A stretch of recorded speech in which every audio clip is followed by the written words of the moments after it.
Halo,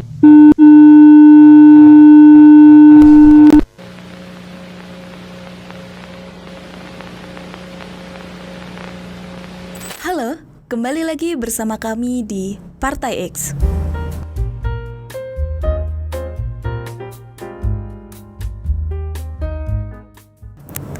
Surat terbuka untuk teroris bangsa yang berlindung di balik kata politik. Dalam era sekarang, kita menghadapi ancaman baru yang tidak kalah berbahaya dari senjata fisik dan bom. Ancaman ini datang dari mereka yang menyebarkan informasi palsu dan memanipulasi untuk merusak makna sejati dari politik. Namun, banyak pihak yang memutarbalikkan konsep ini untuk merebut kekuasaan dengan cara curang, korup, dan bahkan kriminal. Bahkan, tokoh-tokoh besar jarang sekali menggunakan kata politik untuk makna positif karena beberapa alasan yang berkaitan dengan persepsi publik, stigma yang melekat, dan strategi komunikasi sungguh tidak masuk akal, bukan?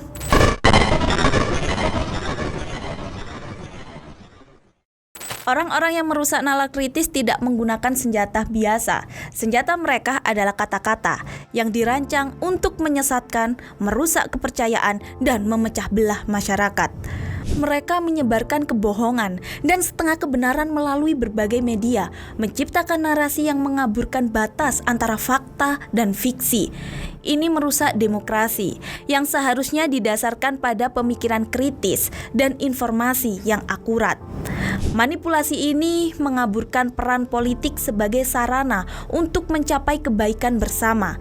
Alih-alih melihat politik sebagai jalan untuk kesejahteraan masyarakat, mereka menjadikannya ajang perebutan kekuasaan tanpa memedulikan moralitas atau dampak negatif terhadap masyarakat luas. Pemerintah dan partai politik yang hanya fokus pada kekuasaan sering menggunakan kata politik untuk menyesatkan, merusak kepercayaan, dan memecah belah masyarakat.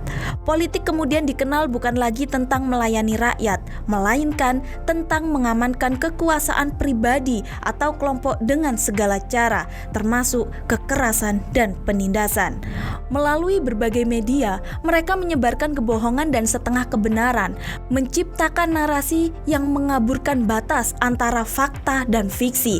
Mereka menggunakan disinformasi dan manipulasi sebagai alat utama untuk meraih dan mempertahankan kekuasaan yang merusak fondasi demokrasi.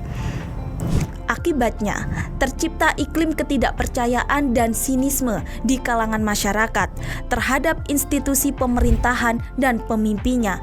Ketika masyarakat kehilangan kepercayaan pada sistem pemerintahan, kontrol masyarakat terhadap kekuasaan pun melemah. Ini membuka jalan bagi penyalahgunaan kekuasaan, korupsi, dan pelanggaran kemanusiaan.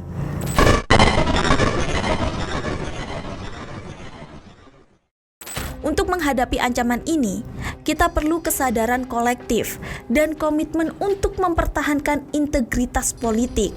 Pendidikan politik yang mendalam harus menjadi prioritas untuk membekali masyarakat dengan kemampuan berpikir kritis dan membedakan antara fakta dan propaganda. Transparansi, akuntabilitas, dan partisipasi aktif masyarakat dalam proses politik harus terus diperjuangkan dan dijaga. Hanya dengan cara ini, kita bisa melawan mereka yang merusak nalar kritis dan mengembalikan politik ke jalurnya sebagai alat perjuangan untuk kebaikan bersama. Dalam sebuah demokrasi, hak memilih adalah fondasi penting yang memberikan masyarakat suara dalam menentukan arah negara. Namun, hak memilih saja tidak cukup. Masyarakat juga harus memiliki kemampuan memilih yang bijak untuk memastikan bahwa pemimpin yang terpilih benar-benar mampu dan berkomitmen untuk memperjuangkan kesejahteraan bersama. Kemampuan memilih yang bijak berarti masyarakat harus dibekali dengan pengetahuan dan pemahaman yang mendalam tentang kandidat dan isu-isu yang dihadapi negara. Ini melibatkan pendidikan politik yang menyeluruh, di mana masyarakat diajarkan untuk berpikir kritis, menganalisis informasi, dan mengenali propaganda atau disinformasi. Itu tadi video dari kami. Jangan lupa like, comment, and subscribe, dan kami Partai X pamit.